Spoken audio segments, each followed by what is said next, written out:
വരെ നിങ്ങൾ കണ്ടു. കനത്ത മഴയിൽ പിങ്കിപ്പക്ഷിയുടെ സുഹൃത്ത് മീനുപ്രാവിന്മേൽ ഒരു മരക്കൊമ്പ് വീണ് ആക്സിഡന്റ് ആകുന്നു. അതേ അപകടത്തിൽ അവൾ മരിക്കുകയും ചെയ്യുന്നു. തന്റെ 3 മുട്ടകളുടെ ഉത്തരവാദിത്തം പിങ്കിയെ ഏൽപ്പിച്ച ശേഷം മീനു മരിക്കുന്നു. പിങ്കി ഇപ്പോൾ 2 മുട്ടകളോടൊപ്പം മീനുവിന്റെ 3 മുട്ടകളും സംരക്ഷിക്കാൻ തുടങ്ങുന്നു.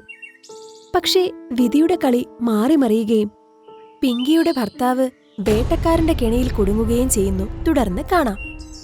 അല്ലയോ ദൈവമേ, ഇതെന്താണ് സംഭവിച്ചത്?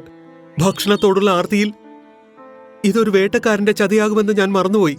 ഇനി ഞാൻ എന്തു ചെയ്യും? പാവം പിങ്കിയാകട്ടെ എന്നെ കാത്തിരിക്കുന്നുണ്ടാകും. മോനു വലയിൽ കുടുങ്ങിയ ഉടനെ മുന്നിൽ നിന്ന് ഒരു കഴുകൻ വന്ന് മോനുവിന്റെ മുകളിലൂടെ പറക്കാൻ തുടങ്ങുന്നു. എന്റെ നീക്കം വിജയിച്ചു. ഞാൻ പറയാറുണ്ടായിരുന്നു, പല ദിവസത്തെ മഴയ്ക്ക് ശേഷം ഇന്ന് കാലാവസ്ഥ തെളിഞ്ഞുവെന്ന്. ഇന്ന് ചില വിഡ്ഢിപ്പക്ഷികൾ ഭക്ഷണത്തിനായി ഇറങ്ങി നമ്മുടെ വലയിൽ കുടുങ്ങുമെന്ന്.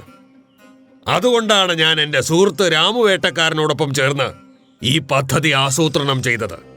ഇനി നീ പോയി വേട്ടക്കാരനോടൊപ്പം നിന്റെ ഉപഭോക്താവിനെ കാത്തിരിക്കും. നിനക്കു പകരമായി ഞാൻ വേട്ടക്കാരനിൽ നിന്ന് ഒരാഴ്ചത്തേക്കുള്ള മുഴുവൻ ധാന്യവും വാങ്ങും. കൊള്ളാമല്ലോ, വളരെ മനോഹരമായ ഒരു പക്ഷിയാണ് കയ്യിൽ കിട്ടിയത്. ഇതിന് നല്ല വില കിട്ടുകയും ചെയ്യും. മറുവശത്ത് കൂട്ടിൽ 2 മുട്ടകൾ പൊട്ടുന്നതും അവയിൽ നിന്ന് കുഞ്ഞുങ്ങൾ പുറത്തു വരുന്നതും പിങ്കി കാണുന്നു. അല്പസമയത്തിനകം മീനുപ്രാവിന്റെയും പിങ്കി പക്ഷിയുടെയും ഓരോരോ കുഞ്ഞ് മുട്ടയിൽ നിന്ന് പുറത്തു വരുന്നു. തന്റെ പിഞ്ചു കുഞ്ഞുങ്ങളെ ആദ്യമായി കണ്ടപ്പോൾ പിങ്കി പക്ഷിയുടെ കണ്ണുകൾ നിറഞ്ഞൊഴുകി. വരൂ എന്റെ പ്രിയപ്പെട്ട കുഞ്ഞുങ്ങളെ, എന്നെ വന്ന് കെട്ടിപ്പിടിക്കൂ. നിങ്ങൾ 2 പേരെ കണ്ടതിൽ ഞാൻ എത്ര സന്തോഷവതിയാണെന്ന് എനിക്ക് പറഞ്ഞറിയിക്കാൻ കഴിയുന്നില്ല. ഇന്ന് മീനു ഉണ്ടായിരുന്നെങ്കിൽ എത്ര നന്നായിരുന്നു. കുട്ടികളെ, നിങ്ങളുടെ അച്ഛൻ വളരെ നേരമായി ധാന്യങ്ങൾ ശേഖരിക്കാൻ പുറത്തു പോയിരിക്കുകയാണ്. ഈ വാർത്ത പറയാൻ അദ്ദേഹം തിരിച്ചു വരുന്നത് വരെ എനിക്ക് കാത്തിരിക്കാനാവില്ല. കുട്ടികളെ, ഒരു വേട്ടപ്പക്ഷിയും ഇങ്ങോട്ട് വരാതിരിക്കാൻ ഞാൻ ഈ കൂട് ചുള്ളിക്കമ്പുകൾ കൊണ്ട് മൂടാം. അപ്പോഴേക്കും ഞാൻ മോനുജിയെ കണ്ടിട്ട് വരാം. എന്റെ പ്രിയപ്പെട്ട കുട്ടികളെ, നിങ്ങൾ സ്വയം ശ്രദ്ധിച്ചിരിക്കുമല്ലോ. അതെ അമ്മേ, ഞങ്ങൾക്ക് കുഴപ്പമില്ല. അമ്മ പോകൂ. 2 കുട്ടികളെയും നല്ലവണ്ണം പറഞ്ഞ് മനസ്സിലാക്കിയതിനു ശേഷം പിങ്കി മോനുവിനെ അന്വേഷിച്ചിറങ്ങുന്നു. വളരെ ദൂരം പറന്നതിനു ശേഷം അവൾ കാട്ടിലെ ഒരു ഭാഗത്ത് കുറച്ച് ധാന്യങ്ങൾ ചിതറിക്കിടക്കുന്നത് കാണുന്നു. അടുത്ത് തന്നെ അവളുടെ ഭർത്താവ് മോനു വലയിൽ കുടുങ്ങിക്കിടക്കുന്നത് കണ്ടു. പിങ്കി പെട്ടെന്ന് തന്നെ മോനുവിന്റെ അടുത്തേക്ക് വരുന്നു. മോനുജി, താങ്കൾക്ക് എന്ത് പറ്റി? ആരാണ് അങ്ങേ വലയിൽ കുടുക്കിയത്? പിങ്കി, നീ ഇവിടെ വരാൻ പാടില്ലായിരുന്നു. ഇവിടെ പരുന്തും വേട്ടക്കാരനും ചേർന്ന് വല ഒരുക്കിയിട്ടുണ്ട്. അവർ എന്നെ ഇവിടെ നിന്ന് പോകാൻ അനുവദിക്കുകയില്ല. നീ നിന്റെ ജീവനും കൊണ്ട് ഇവിടെ നിന്ന് പോകൂ. നീ കൂടി പിടിക്കപ്പെട്ടാൽ നമ്മുടെ 5 കുട്ടികൾക്കും എന്ത് സംഭവിക്കും? നമ്മുടെ കുട്ടികളെ നല്ലതുപോലെ സംരക്ഷിക്കണം.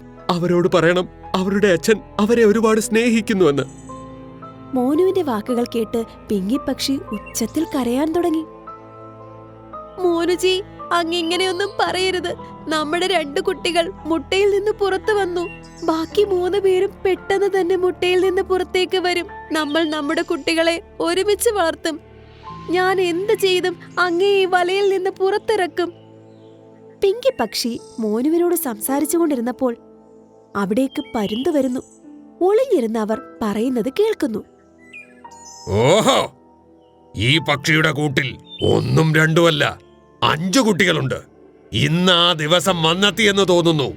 ആ വേട്ടക്കാരൻ ഈ പക്ഷിയെ കൊണ്ടുപോകും. പക്ഷേ പക്ഷിയെയും അതിന്റെ കുട്ടികളെയും ഞാൻ വേട്ടയാടും. പരുന്ത് നിശബ്ദമായി പിങ്കി പക്ഷിയെ പിന്തുടർന്ന് അതിന്റെ കൂട്ടിലെത്തുന്നു. പിങ്കി പക്ഷി കൂട്ടിനുള്ളിൽ കയറിയ ഉടനെ പരുന്തും അവരുടെ വീട്ടിലേക്ക് പ്രവേശിക്കുന്നു.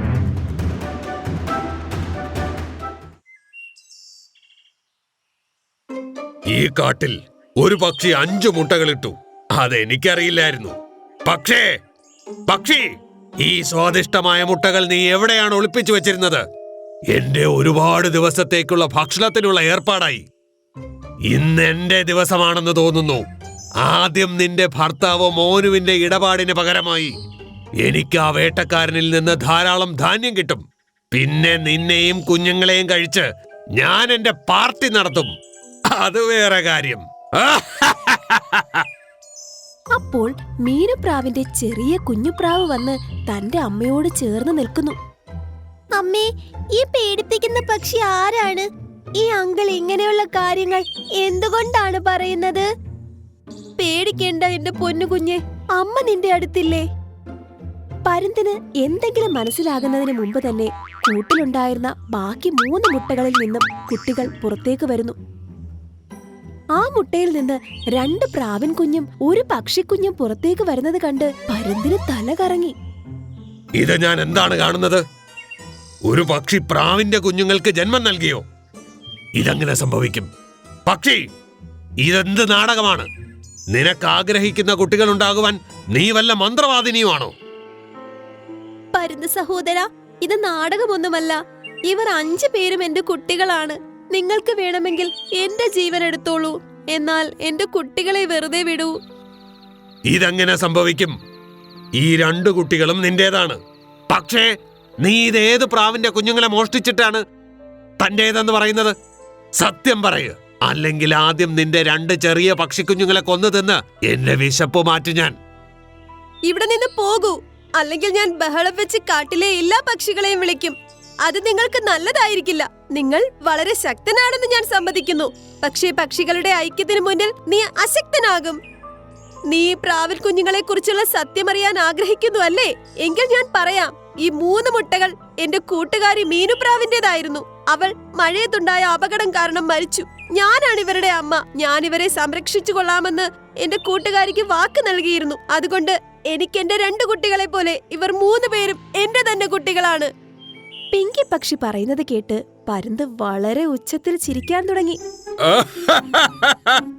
മണ്ടൻ പക്ഷി, പ്രതിസന്ധി ഘട്ടങ്ങളിൽ തന്റെയും തന്റെ കുഞ്ഞുങ്ങളെയും ജീവൻ രക്ഷിക്ക്. നന്മ ചെയ്യുന്നത് കൊണ്ട് ഒരു പ്രയോജനവുമില്ല. നന്മ ചെയ്യാനുള്ള ശ്രമത്തിൽ നിന്റെ 2 കുട്ടികളും എന്റെ ഇരകളായി മാറിയേക്കാം. എന്നാൽ ശരി, ഞാൻ നിനക്കൊരു ഓഫർ തരാം. നീ ഈ പ്രാവിന്റെ കുട്ടികളെ എനിക്ക് തന്നിട്ട് നിന്റെയും നിന്റെ കുട്ടികളെയും ജീവൻ രക്ഷിച്ച് ഇവിടെ നിന്ന് ഓടിപ്പോവുക. നീ എന്റെ വഴിയിൽ വരരുത്, ഞാനും നിന്റെ വഴിയിൽ വരില്ല. പറയ്, സമ്മതമാണോ? അല്ലെങ്കിൽ നിന്റെ കുട്ടികളെ ഞാൻ എന്ത് ചെയ്യുമെന്ന് നിനക്കറിയാലോ. ഞാൻ നിന്നോട് പറഞ്ഞല്ലോ, എനിക്ക് എന്റെ 5 മക്കളും എന്റെ ജീവനേക്കാൾ പ്രിയപ്പെട്ടതാണെന്ന്. നിനക്ക് എങ്ങനെയാണ് ചിന്തിക്കാൻ കഴിഞ്ഞത് ഞാൻ എന്റെ കുട്ടികളുടെ ജീവൻ രക്ഷിക്കാൻ വേണ്ടി ഈ 3 പിഞ്ചു കുട്ടികളുടെ ജീവൻ നൽകുമെന്ന്? എന്നാൽ ശരി, നിനക്ക് കരാറുണ്ടാക്കാൻ താല്പര്യമില്ലെങ്കിൽ മരിക്കാൻ തയ്യാറായിക്കോളൂ. പരുന്തിന്റെ കണ്ണുകളിലെ ദേഷ്യം കണ്ട് പക്ഷിക്ക് മനസ്സിലായി പക്ഷിയുടെ അവസാനമായെന്ന്. പക്ഷി അലറി വിളിച്ച് കാട്ടിലെ പക്ഷികളെയെല്ലാം അവിടെ വിളിക്കാൻ ആഗ്രഹിച്ചു. പക്ഷേ പേടി കാരണം അവളുടെ വായിൽ നിന്ന് ശബ്ദം പുറത്തു വന്നില്ല. തന്റെ 5 കുട്ടികളെയും നെഞ്ചോട് ചേർത്ത് കണ്ണുകൾ ഇറുക്കി അടച്ചു നിന്നു. പെട്ടെന്ന് കാട്ടിലെ എല്ലാ പക്ഷികളും ചേർന്ന് പരുന്തിന്റെ അടുത്തേക്ക് വന്ന് അതിനെ ആക്രമിക്കുന്നു. കൊത്തി കൊത്തി അതിനെ മുറിവേൽപ്പിക്കുന്നു. പെട്ടെന്നുണ്ടായ ആക്രമണത്തിൽ പരുന്ത് പേടിച്ച് അവിടെ നിന്നും ഓടി പറന്നു പോകുന്നു. ഒരേ പക്ഷി സഹോദരി, ആ പരുന്ത് നിങ്ങളെ പിന്തുടരുന്നത് കൃത്യസമയത്ത് ഞാൻ കണ്ടത്. അത് വളരെ നന്നായി. അപ്പോഴേ എനിക്ക് മനസ്സിലായി ദുഷ്ടൻ ഏതെങ്കിലും വൃത്തികെട്ട പദ്ധതി ഉണ്ടാക്കിയിരിക്കുമെന്ന്. അതുകൊണ്ടാണ് കൃത്യസമയത്ത് ഞാൻ മറ്റു പക്ഷികളെയും കൊണ്ട് നിന്റെ കൂട്ടിലേക്ക് വന്നത്. നിനക്കിനി പേടിക്കേണ്ട ഒരാവശ്യമില്ല. നിന്റെ കുട്ടികൾ ഇപ്പോഴും തീർത്തും സുരക്ഷിതരാണ്. നിങ്ങൾക്ക് വളരെയധികം നന്ദി. എന്നാൽ എന്റെ ഭർത്താവ് മോനു, അദ്ദേഹം ഇപ്പോഴും ആ വേട്ടക്കാരന്റെ വലയിലാണ്. നമുക്ക് എങ്ങനെയെങ്കിലും അദ്ദേഹത്തെ മോചിപ്പിക്കണം, അല്ലെങ്കിൽ വളരെ വലിയ അനർത്ഥമുണ്ടാകും. ഞാൻ എന്റെ ഭർത്താവിനെ കൂടാതെ എങ്ങനെ ജീവിക്കും? പക്ഷി കരഞ്ഞുകൊണ്ടിരുന്നപ്പോൾ മോനുവും തന്റെ കൂട്ടിലേക്ക് തിരിച്ചു വരുന്നു. പിങ്കി, ഞാൻ തിരിച്ചു വന്നു. നീ പേടിക്കണ്ട, എനിക്കൊരു കുഴപ്പമില്ല. ആ വേട്ടക്കാരൻ വെള്ളം കുടിക്കാൻ നദിയിലേക്ക് പോയി. പരുന്ത് നിന്റെ പുറകെ ഇവിടേക്കും വന്നു. അവസരം മുതലെടുത്ത് എലി എന്റെ വല കടിച്ചു മുറിച്ചു. ഞാൻ എന്റെ വീട്ടിലേക്ക് തിരിച്ചു വന്നു. പിങ്കി, തന്റെ ഭർത്താവ് മോനു തിരിച്ചു വന്നത് കണ്ട് പക്ഷി സന്തോഷിക്കുന്നു. കാട്ടിലെ പക്ഷികൾക്കും ദൈവത്തിനും അവൾ 1000 നന്ദി പറയുന്നു. അതിനുശേഷം പിങ്കിയും മോനും ചേർന്ന് അവരുടെ 5 കുട്ടികളെ സന്തോഷത്തോടെ പരിപാലിക്കുന്നു. പിങ്കിക്കും മോനുവിനും സംഭവിച്ചതിൽ നിന്ന് പരോപകാരവും നന്മയും ഒരിക്കലും പാഴായി പോകില്ല എന്ന് മനസ്സിലാക്കാം. നമ്മൾ ആരെയെങ്കിലും സഹായിക്കുകയാണെങ്കിൽ ഏതെങ്കിലും തരത്തിൽ ആ സഹായം തിരിച്ച് ഉറപ്പായും വരും.